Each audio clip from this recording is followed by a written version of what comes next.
I'm sat with Carl Frampton on a day when a ridiculous night of boxing has officially been announced. Saudi Arabia, December the 23rd, 7 fights, 2 world title fights, half a dozen former world champions, prospects heavyweights.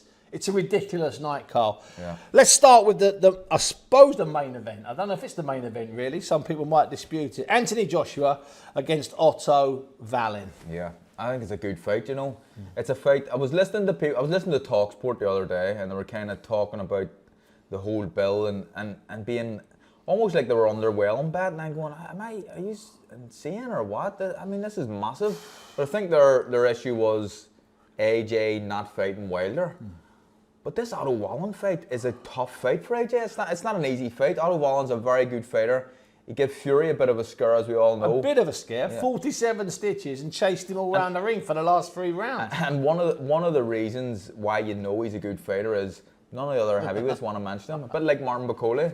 This is a tough fight for AJ. You know, we've sat around talking about heavyweights on different shows over the last 3 or 4 years, and we've mentioned 10 or 15 heavyweights. I bet you we've never mentioned Otto Wallin. No. Unbeaten, young, about 6'6", okay? Hardly got a mark on him.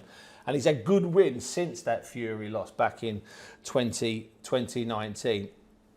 You mentioned there Deontay Wilder. So what AJ's risking here is, in theory, a massive fight with Deontay Wilder next year. So why is he taking the risk? Why is he taking the risk? I imagine there's a lot of money been put in front of him. Is probably the main reason. But it's probably a fight that he thinks he should be winning if he wants to be able to compete with guys like Deontay Wilder and Fury or Usyk again at some point. So although it's far from an easy fight. I don't see it being an easy fight in the slightest. It's still a fight that AJ should win if he wants to be competing with the very, very top guys. He should win, but it's a really competitive fight. And it's the type of fight, let's not beat around the bush. It's the type of fight that we don't generally get because, you know, Otto Wallin is, I reckon, too dangerous for a normal fight before a massive fight.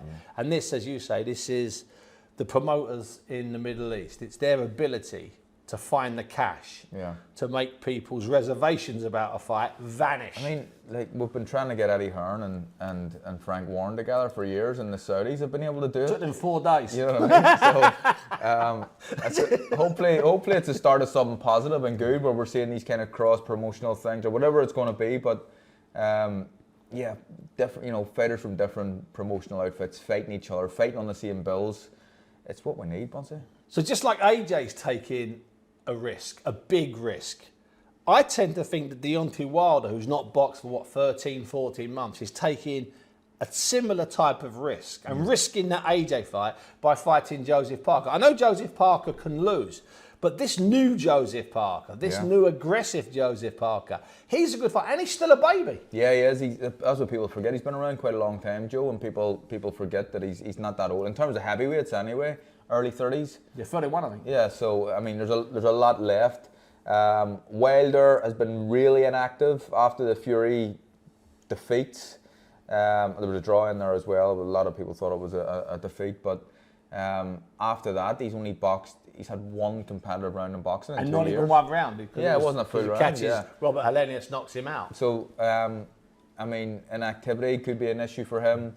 Joe Parker, I feel right now, is probably a better fighter than he was as a world champion. 100%. I think that the job that Andy Lee's done with him is really good. I think that Andy is someone who you can see Andy's influence as how he used to kind of fight, carrying over on Joe's style a little bit. And I think it's a good thing. He's a lot more aggressive now, Joe. And again, I mean, it's a fight that most people will think Deontay Wilder will win or should be winning anyway, but like the AJ and Otto Wallin fight, it's not an easy one at all. Of course, one of the dangers with the fight, and you mentioned it there, is that this new Parker is slightly more aggressive. This new Parker does let his hands go.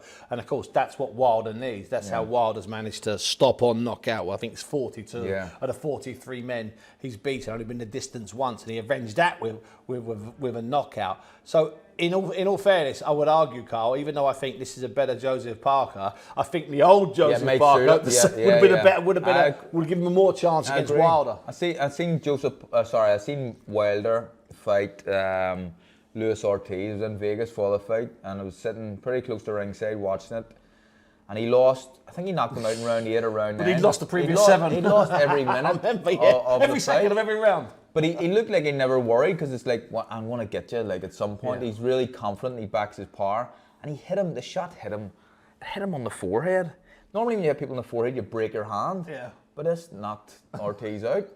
So he's got that in his locker where he can pull it out. He has got that in his locker room, but he's been out of the, as you say, he's been massively inactive, really. Yeah. Just bounced between Fury fights, then a long break, year break, then another year break, now another 14-month year break. Joseph Parker's been busy. Plus, Wilder's had his mind elsewhere. He's been negotiating with AJ, which is a draining process. And he's talking about MMA, moving into MMA, doing the reverse of what Francis Ngannou did. Yeah, look, but all this has gone on and behind the scenes. And over the last 3 years, it's all been rumbling on and rolling on. But, I mean, how quickly this... I only knew about this the other day. Like, we're here now in the middle of November. And the fights, these fights are going to happen. So 4 or 5 days to get this all made. I've never known anything like it. When I reached out to you, sent you a message saying, Carl, I think we might be at a press conference next week. And you said, what for? And I said, maybe these guys. And you went, no way. And you came back 10 minutes later and said, I've been told on good authority that X and Y and Z. Yeah. And I came back and said, no. I mean, I've never known anything like it. And what's amazing, in a business that's got loads of leaks, people genuinely kept this quiet. Because they couldn't have only done this in 5 days, could they? Well, you imagine that they probably couldn't have, but then I'm starting to think that maybe they have done it in only a limited amount of days because it's been so quiet. Like, you know, boxing's like Bunce. Everybody likes to tell stories and leak things when they get the chance, but the fact that this is just kind of came out of the blue, yeah, maybe it's just been done quickly. And Daniel Dubois, fresh, I guess, from that fight with Usyk, where he dropped Usyk, then eventually gets beaten himself and stopped. Dubois fighting Jarrell Baby Miller, who of course in 2019 had to withdraw from his fight with Anthony Joshua at Madison Square Garden. He's redeemed himself slightly. He's on a bit of a run. He's a big, dangerous lump. I think this might be about the most competitive fight on the bill. Yeah. Of the 7 fights on December 23rd, there's something about this one. It might not be a great fight. It might be an ugly spectacle, but it's a hard fight. Yeah, it is a hard fight, and it's a hard fight to call. I imagine the whole world are backing Daniel Dubois, wanting him to win the fight because of what's going on with Jarrell Miller. Yeah. And it's completely understandable. Maybe Jarrell Miller's family, apart from them, no one else is backing him to win this fight. But he's a good fighter. Yeah, he's a good fighter, and he's a bit of a dog. Yeah. And he's tough. And one of the question marks hanging over Daniel's head is his toughness. Yes. And his mental fortitude. Yes. And can he get through a bit of adversity? And Miller will test it. And Miller will test it. So we're going to learn a lot about both guys in this fight, I think. So, and then also on the bill, I mean, let's just run through 1 or 2 of the other fighters.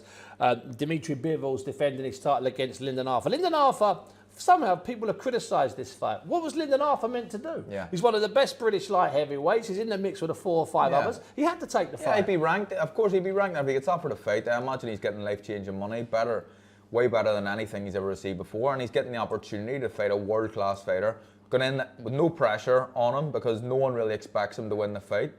And it's one of them ones, if he gives a good account of himself, it's almost like a win. Yeah. So, fair play to Lyndon Arthur. Tough fight for him. Bivol is an incredible fighter. Hard to really make a case for him winning, but, you know, credit to the lad for taking it.